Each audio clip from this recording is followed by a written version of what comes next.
ఎఫెసీయులకు రాసిన పత్రిక 5వ అధ్యాయం 23వ వచనం. క్రీస్తు సంఘమునకు శిరస్సై ఉన్నలాగున పురుషుడు భార్యకు శిరస్సై ఉన్నాడు. క్రీస్తే శరీరమునకు రక్షకుడై ఉన్నాడు. నేను కూడా చిన్న మాట ప్రార్థన చేస్తాను. మా స్తుతులపైన ఆశ్రయించిన మా ప్రియ పరలోక తండ్రి, రాజులకు రాజు, ప్రభులకు ప్రభువా, నీకే వందనాలు స్తోత్రాలు చెల్లిస్తున్నాను నాయన.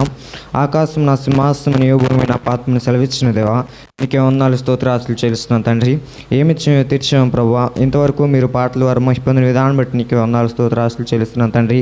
నీ వాక్యమును మేము వినిచిన మాకు వినుబుద్ధిని దయచేయండి ప్రభువా. నన్ను పూర్తిగా నీ సిలువ చాటును మరుగుపరచుకోండి. మాకే వాక్యం అయితే అవసరమో, మాకే సంగతి అయితే అవసరమో ప్రభువా, మీరే మాతో దాన్ని తేటగా స్పష్టముగా బాహాటముగా మాట్లాడతారని నమ్మచ్చు. యేసుక్రీస్తు యొక్క అతి పరిశుద్ధమైన నామమున అడిగి వేడుకొని వాక్య ధ్యానమును ధ్యానించున్నాం మా ప్రభువు తండ్రి. ఆమేన్. మంచిది. గడిచిన గురువారం మనం ప్రకటన గ్రంథాన్ని ముగించుకున్నటకు ప్రభువు మన కృపను చూపించారు. అయితే దేవుని చిత్తం అయితే మరలా మనము ఒక నూతన అంశాన్ని ప్రారంభం చేసుకుందాం. అయితే ఆ నూతన అంశమునకు మనము ఇలాగూ పేరు పెట్టుకున్నట్లయితే, ఇంతకు సంఘము అంటే ఏమిటి, లేక మనము సంఘము అనే అంశము పైన మన ధ్యానాన్ని కొనసాగించినట్లయితే, సంఘము అంటే ఏమిటో మనందరికీ బాగా తెలిసినదే.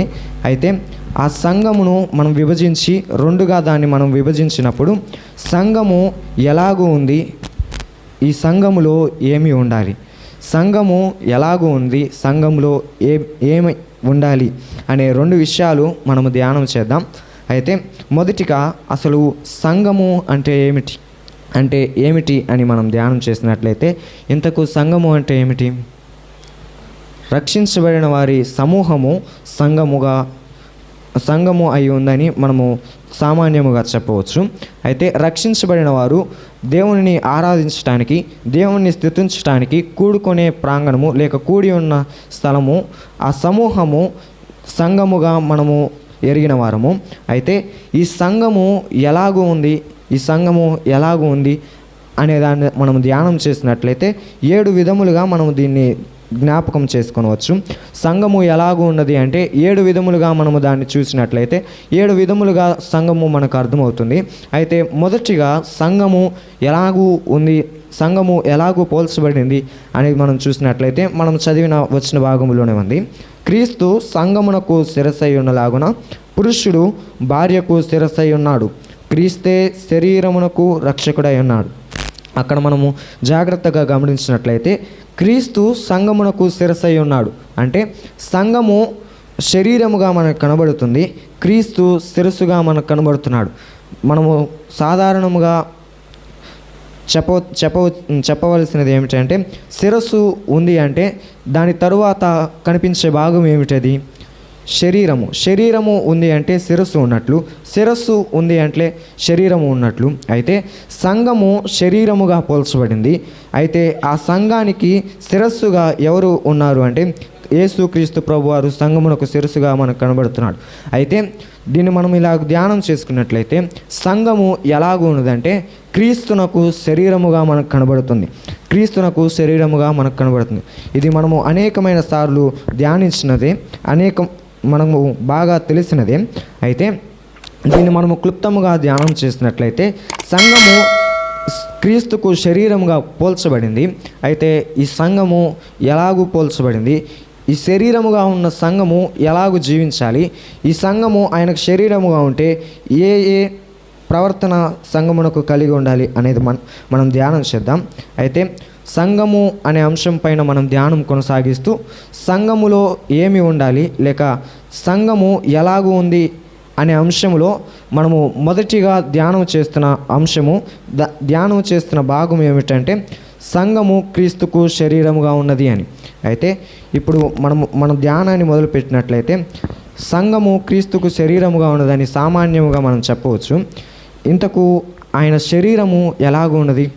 ఆయన శరీరము ఈ లోకానికి ఆయన దిగివచ్చినప్పుడు ఆయన శరీరాకారములో ఈ భూలోకానికి దిగివచ్చాడు. అయితే ఆయన ఈ భూలోకములో ఉన్నప్పుడు ఆయన శరీరము ఎలాగూ కనపడింది అనేది మనం చూసినట్లయితే రండి. మత్తయి సువార్త 27వ అధ్యాయం 26వ వచనం. 27వ అధ్యాయం 26వ వచనం. అప్పుడు అతడు వారు కోరినట్లు బరబ్బను వారికి విడుదల చేసి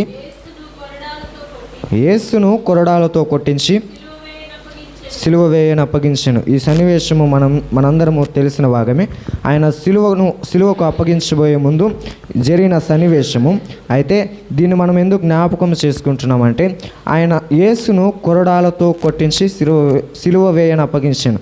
అంటే యేసు శరీరముగా ఈ భూలోకానికి దిగివచ్చినప్పుడు ఆయన శరీర రీత్యా మన కోసము ఆయన నలుగుగొట్టబడిన వాడుగా మనకు కనబడుతున్నాడు.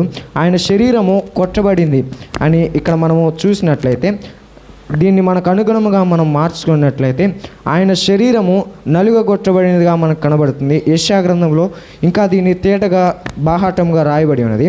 అయితే క్రీస్తు శరీరము ఎలాగూ ఉన్నది అంటే అది నలుగగొట్టబడినదిగా మనకు కనబడుతుంది.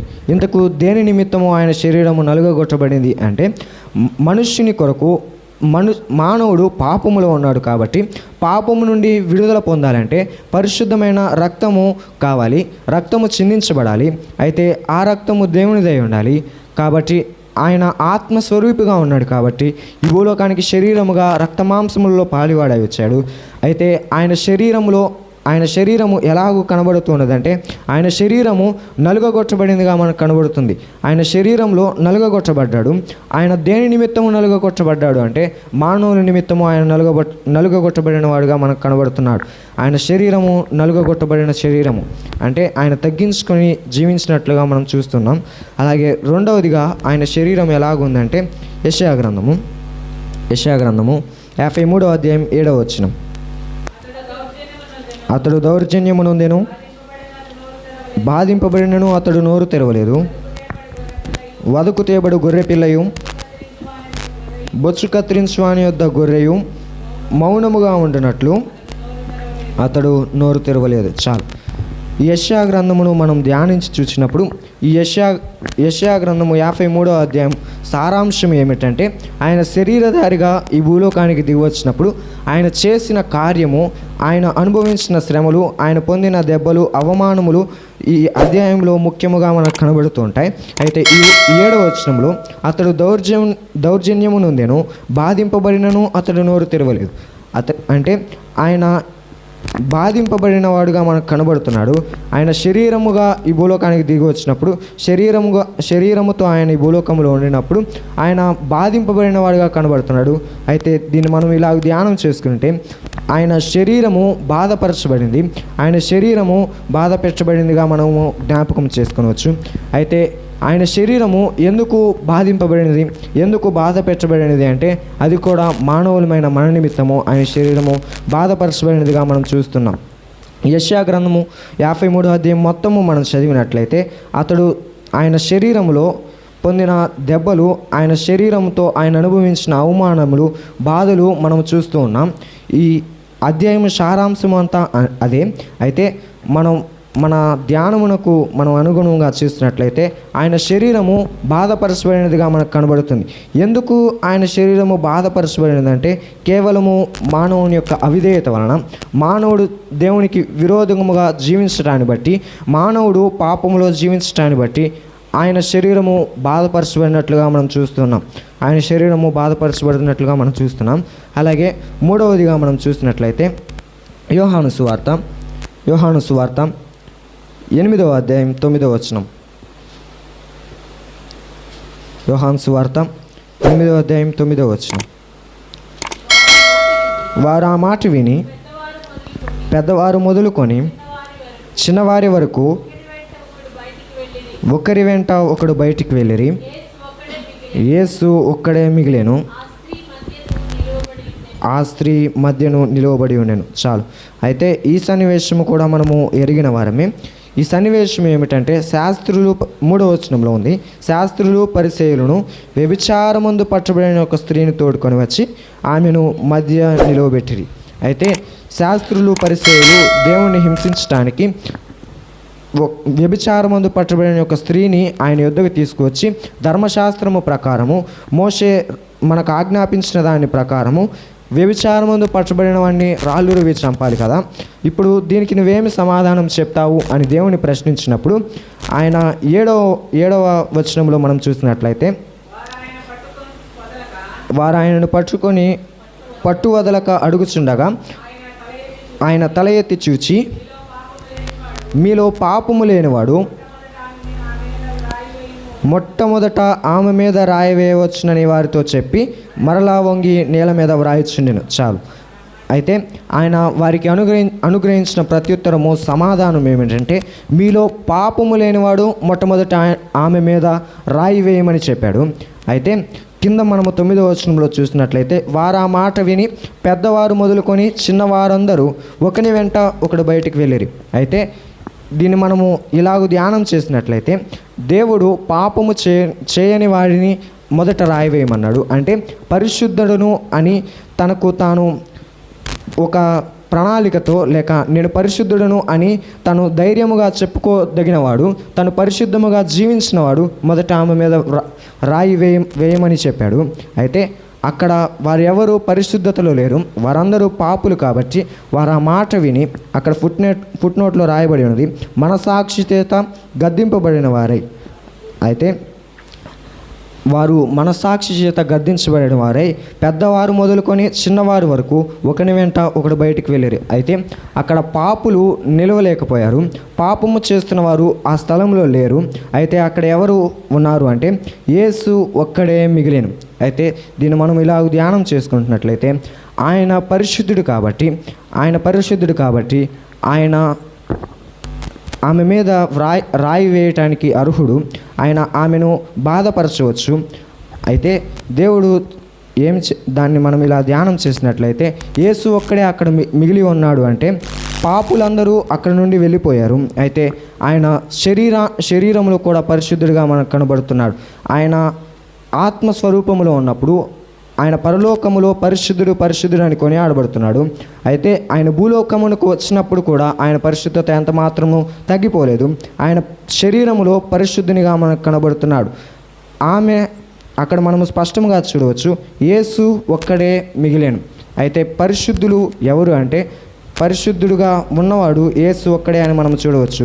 అయితే ఆయన శరీరానుసార పరిశుద్ధముగా ఉన్నాడు. లేక ఇలా మనం ధ్యానం చేసుకుంటే ఆయన శరీరము పరిశుద్ధమైనదిగా మనం చూడవచ్చు. మొదటిగా ఆయన శరీరము నలుగగొట్టబడింది, రెండవదిగా ఆయన శరీరము బాధపరచబడినది, మూడవదిగా ఆయన శరీరము పరిశుద్ధముగా ఉన్నట్లుగా మనం చూడవచ్చు. అయితే సంఘముగా ఉన్న మనము క్రీస్తుకు శరీరముగా ఉన్నాము, శిరసైన క్రీస్తుకు శరీరముగా ఉన్నాము. ఇంతకు ఆయన శరీరము ఎలాగున్నది అని మనం ధ్యానం చేశాం. ఆయన శరీరము నలుగగొట్టబడింది, ఆయన శరీరము బాధను అనుభవించింది, ఆయన శరీరము పరిశుద్ధముగా ఉన్నట్లు మనం చూస్తున్నాం.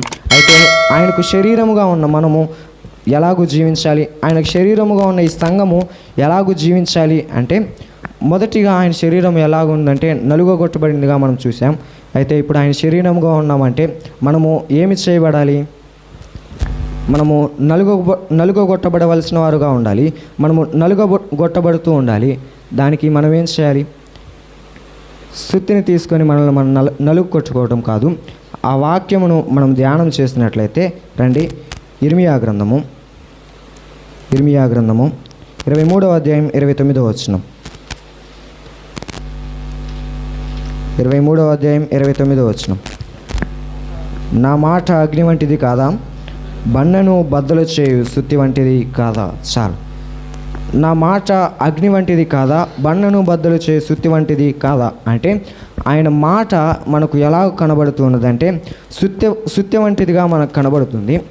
ఒక ఉదాహరణ మనం ఇలా ధ్యానం చేసినట్లయితే, మనము సుత్తిని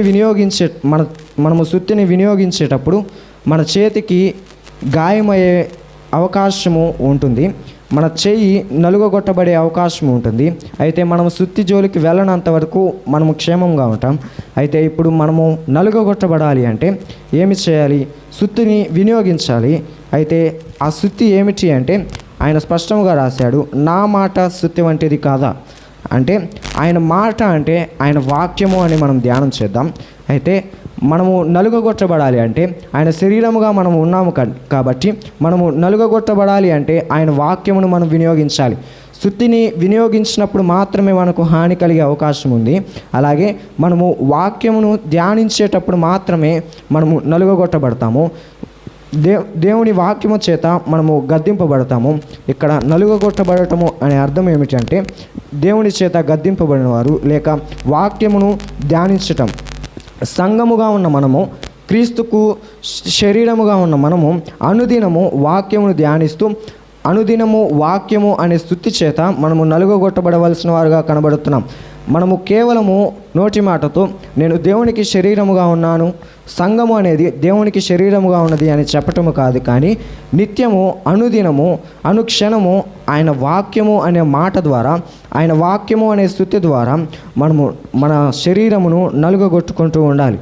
అంత మాత్రమే కాదు, రెండవదిగా మనం చూసినప్పుడు ఆయన శరీరము బాధింపబడింది. ఆయన శరీరము ఎందు నిమిత్తము బాధించబడింది అంటే మానవుని పాపము నిమిత్తము, మానవుని రక్షించడానికి, మానవుని క్షేమము ఆయన కోరాడు కాబట్టి ఆయన శరీరం బాధించబడింది. అయితే సంఘముగా ఉన్న ఈ శరీరము బాధించబడాలి అంటే ఏ విషయంలో ఈ శరీరము బాధించబడాలి అంటే ఆత్మల సంపాదన విషయంలో ఈ శరీరము బాధించబడాలి. రండి ఆ మాటను కూడా మనం చూసినట్లయితే తిమోతీయులకు రాసిన మొదటి పత్రిక 2వ అధ్యాయం 2వ వచనం. తిమోతీయులకు రాసిన మొదటి పత్రిక 2వ అధ్యాయం 2వ వచనం. రాజుల కొరకును అధికారులందరి కొరకును విజ్ఞాపనములను ప్రార్థనలను యాచలను కృతజ్ఞతాస్తుతులను చేయవలనని హెచ్చరించుచున్నాను. చాలు. అయితే ఆయన శరీరము బాధించబడినది మానవుని నిమిత్తము, ఆయన శరీరము బాధించబడినది మానవుని రక్షణ నిమిత్తము. అయితే దాని సారాంశం ఏమిటంటే ఆత్మల భారము కొరకు ఆయన బాధించబడ్డాడు. అయితే సంఘముగా ఉన్న ఈ శరీరము, క్రీస్తుకు శరీరముగా ఉన్న మనము నిత్యము ఆత్మల క్షేమము కొరకు, ఆత్మను రక్షించడం కొరకు ప్రార్థన ద్వారా మనం బాధించబడవలసిన వారంగా ఉన్నాం. అంటే మనము దేని నిమిత్తము బాధపడాలి అంటే నశించిపోతున్న ఆత్మల నిమిత్తము మనము బాధపడవాలి. నశించిపోతున్న ఆత్మలను రక్షించడానికి మనము బాధపరచబడాలి. ఇక్కడ రాయబడి ఉన్నది, రాజుల కొరకు అధికారుల కొరకు విజ్ఞాపనలు ప్రార్థనలు యాచనలు కృతజ్ఞతాస్తుతులు చేయవలెను. మొదటి వచనం ఆఖరిలో మనం చూసినట్లయితే ఆయన బాధపరచబడ్డాడు. అయితే ఆయన శరీరముగా ఉన్న మనము కూడా సమస్తమైన మనుష్యుల కొరకు, అన్నిటికంటే ముఖ్యముగా మనుష్యులందరి కొరకు ప్రార్థనలు విజ్ఞాపనలు చేయాలి. మనము ప్రార్థనలు చేస్తూ ఆత్మల భారము నిమిత్తమై మనము బాధ కలిగిన వారముగా ఉండాలి. క్రీస్తుకు శరీరముగా ఉన్న మనము ఎలాగూ ఉండాలి అంటే మూడవదిగా పరిశుద్ధముగా మనము జీవించాలి. మనము కేవలము దేవునికి శరీరముగా ఉన్నాం, క్రీస్తుకు శరీరముగా ఉన్నామని చెప్పటము కాదు. ఆయన శరీరంలో నలుగగొట్టబడినట్లుగా, ఆయన శరీరములో బాధపరచబడినట్లుగా ఆయన శరీరమును ఆయన ఎంత పరిశుద్ధముగా ఉంచాడో అలాగే మనము కూడా మన శరీరమును, ఆయనకు శరీరంగా ఉన్న ఈ సంఘమును పరిశుద్ధముగా ఉంచాలి. నిత్యము అనుదినము వాక్యం అనే స్థితితో మన శరీరమును మనం నలుగొట్టుకోవలసిన వారముగా ఉన్నాం. అంత మాత్రమే కాదు, మనుషులందరి కొరకు, వారి రక్షణ కొరకు మనము ప్రార్థన చేయవలసిన వారుగా ఉన్నాం. వారి ఆత్మల భారము కొరకు మనము బాధింపబడవలసిన వారముగా ఉన్నాం. అయితే సామాన్యముగా అందరూ చెప్పేది, నేను దేవునికి శరీరముగా ఉన్నాను, నేను దేవునికి శరీరముగా ఉన్నాను, నేను సంఘములో అవయవముగా ఉన్నాను అని సామాన్యముగా చెప్తున్నాం. కానీ మనము ఆ మాట చెప్పే ముందు మన శరీరము ఎలాగున్నది, మన ప్రవర్తన ఎలాగున్నది, మనము అనుదినము వాక్యం అనే స్థితితో నలుగొట్టుకుంటున్నామా, మనము ఆత్మల భారమును కలిగి ఉన్నామా, మన శరీరము పరిశుద్ధముగా ఉందా లేదా అని ఒక తలంపును మనం జ్ఞాపకం చేసుకొని మనము ఆయనకు శరీరంగా ఉండటానికి అర్హులమో కాదో మనం ఆ మాటను ప్రస్తావించాలి. ఆయన శరీరము ఎంత పరిశుద్ధముగా ఉందో, ఆయన శరీరము మానవుల కొరకు ఎంతగా నలుగొట్టబడిందో, ఆయన శరీరము మానవుల రక్షణ కొరకు ఎంతగా బాధించబడినదో అంతే బాధ, అదే పరిశుద్ధత ఆయనకు శరీరముగా పిలువబడుతున్న మనలో కూడా ఉండాలి అని ఆయన ఆశపడుతున్నవాడుగా మనం చూడవచ్చు. రండి మనం అక్కడే చదివినట్లయితే ఎఫెసీయులకు రాసిన పత్రిక 5వ అధ్యాయం 25-27 వచనాలు కలిసి ఉన్నాయి. పురుషులారా, మీరును మీ భార్యలను ప్రేమించుడి, అటువలే క్రీస్తు కూడా సంఘమును ప్రేమించి అది కలంకమైనను ముడతైనను అట్టిది మరి ఏదైనాను లేక పరిశుద్ధమైనదిగాను నిర్దోషమైనదిగాను మహిమగల సంఘముగాను ఆయన తన ఎదుట దాన్ని నిలువబెట్టుకొనవలెనని వాక్యముతో ఉదక స్థానము చేత దాన్ని పవిత్రపరిచి పరిశుద్ధపరచుటకై దాని కొరకు తను తాను అప్పగించుకొనెను. అయితే మనము ఇక్కడ చూసినట్లయితే ఆయన దాన్ని పవిత్రపరిచి పరిశుద్ధపరచుటకు వాక్యమైన ఉదక స్నానముతో దాన్ని పవిత్రపరిచినట్లుగా మనం చూడవచ్చు. దానికి ముందు ఆయన తన ఎదుట దాన్ని నిలువబెట్టవలెనని. అయితే ఉదాహరణకు ఒక గొప్ప అధికారి దగ్గరకు మనం వెళ్తున్నామంటే మన వస్త్రధారణ సామాన్యముగా ఉండదు. ఎదుటి వ్యక్తి ఎంత గౌరవించదగిన వాడో అంతగా మన వస్త్రధారణ ఉంటుంది. అయితే దేవుడు సంఘమును పరిశుద్ధంగా ఆయన ఎదుట నిలువబెట్టాలి అనుకుంటున్నాడు. అంటే దేవుడు ఏమై ఉన్నాడు? పరిశుద్ధుడిగా ఉన్నాడు. కాబట్టి ఆయన పరిశుద్ధతలో మహనీయుడు. కాబట్టి ఈ సంఘాన్ని కూడా పరిశుద్ధముగా ఆయన ఎదుట నిలువబెట్టాలని ఆయన ఆశపడుతున్నాడు. ఆయన ఈ శరీరంలో నలుగగొట్టబడింది కేవలము మానవుని రక్షణ కొరకే.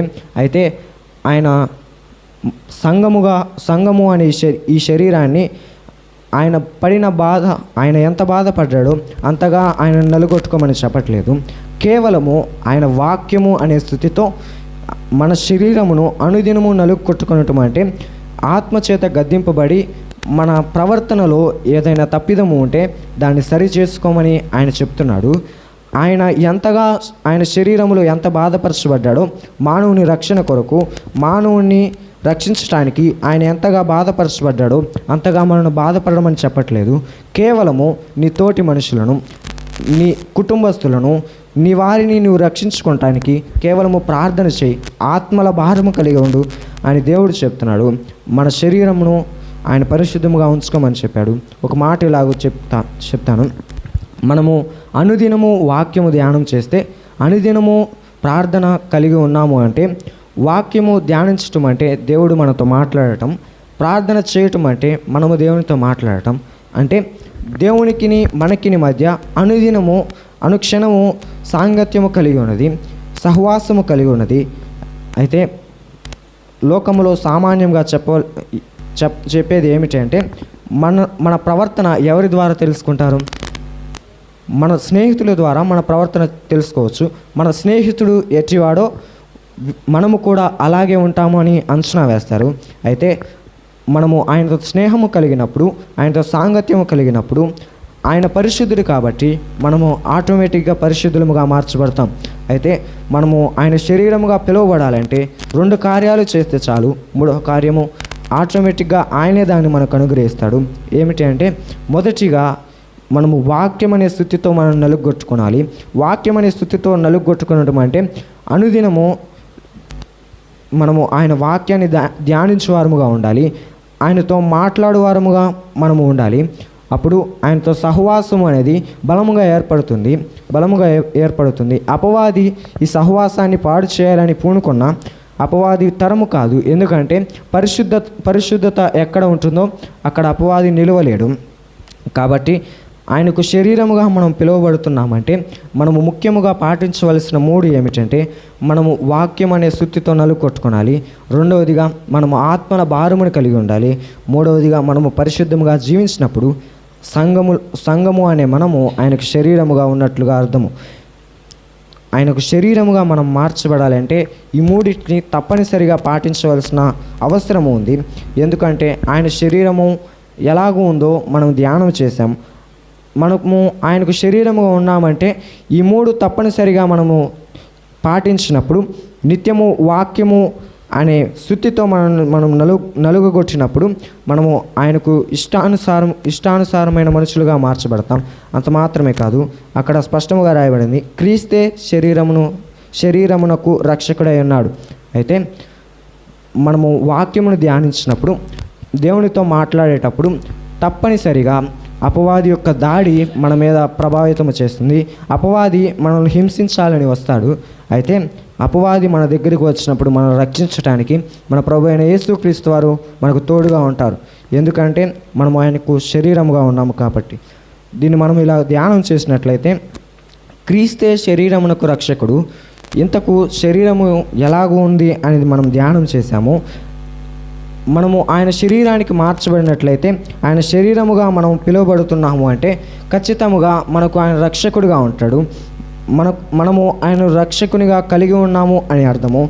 అయితే ఆయనను రక్షకునిగా కలిగినప్పుడు మనల్ని ఎవరునూ సంహరించలేడు. ఆయన స్పష్టముగా బైబిల్ గ్రంథంలో ఈ మాటలను రాసి ఉంచాడు. అయితే ఇప్పుడు సంఘముగా పిలువబడుతున్న మనము ఆయనకు శరీరముగా ఉండాలి అంటే, దేవుడు మనకు శిరస్సుగా ఉండాలి అంటే, ఈ సంఘమునకు దేవుడు శిరస్సుగా ఉండాలి అంటే తప్పనిసరిగా మనము ఈ మూడింటిని పాటించబద్దులమై ఉన్నాం. అయితే ఇంతవరకు మనము వాక్యం అనే శుద్ధితో మన దేహమును అనుదినము నలుగొట్టుకోకుండా అప్పుడప్పుడు నలుగొట్టుకుంటున్నామేమో. కానీ దేవుడు హెచ్చరిస్తున్న హెచ్చరిక ఏమిటంటే, నువ్వు నాకు శరీరముగా ఉండాలంటే తప్పనిసరిగా నువ్వు నీ శరీరమును నలుగొట్టుకోవాలి. అది వాక్యము ద్వారా నలుగొట్టుకోవాలి. నువ్వు విశ్వాసము లేకుండా నీ కుటుంబీకుల రక్షణ కొరకు ప్రార్థన చేస్తున్నావేమో. అయితే నువ్వు విశ్వాసము కలిగి వారు రక్షించబడాలి అని ఒక భారముతో, ఒక బాధతో నువ్వు ప్రార్థన చేసినప్పుడు తప్పకుండా ఆయన నీ ప్రార్థన అంగీకరిస్తాడు. అలాగే మనము పరిశుద్ధులుగా ఉన్నప్పుడు మనము ఆయనకు శరీరముగా ఉంటాం. ఆయన మనకు శిరస్సుగా ఉంటాడు. మనము ఆయనకు శరీరముగా మార్చబడితే ఆయన మనకు రక్షకుడుగా ఉంటాడు. అయితే ఇంతవరకు మనం ధ్యానం చేసినది సంఘము ఎలాగూ ఉంది అంటే సంఘము క్రీస్తుకు శరీరముగా ఉంది. ఈ శరీరానికి శిరస్సుగా ఉన్నది క్రీస్తు. ప్రభువైన యేసుక్రీస్తు వారు ఈ సంఘమునకు శిరస్సుగా ఉన్నారు. అయితే ఆయన శరీరముగా ఉన్న మనము అనుదినము వాక్యము ద్వారా హెచ్చరించబడుతూ అనుదినము ఆత్మల భారము కలిగి పరిశుద్ధులముగా జీవించినట్లు దేవుడు మనకు సహాయము దయచేయునుగాక.